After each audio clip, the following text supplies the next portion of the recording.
بریم برای تست دیگه. لایک کشیدن و نمیده. خب بریم برای این آخرین چیز. وای. خب ما بریم برای آخرین چیز.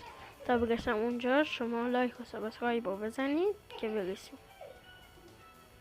خب بچه ها الان ما اومدیم یه جای بزرگ که جا داشته باشه. بریم برای تست نهایی. واو چه پولی میده. اگر شما اینقدر نگهش دارید بهتون خیلی پول میده. براستی این عکس ها اگر ردش میکنه بهتون پول میده. هم که من با سرعت نرفتم به پول ندادم. خب بچه ها هر کی از ویدیو خوشش اومد یه قلب قرمز توی کامنت ها بذاره. بای بای.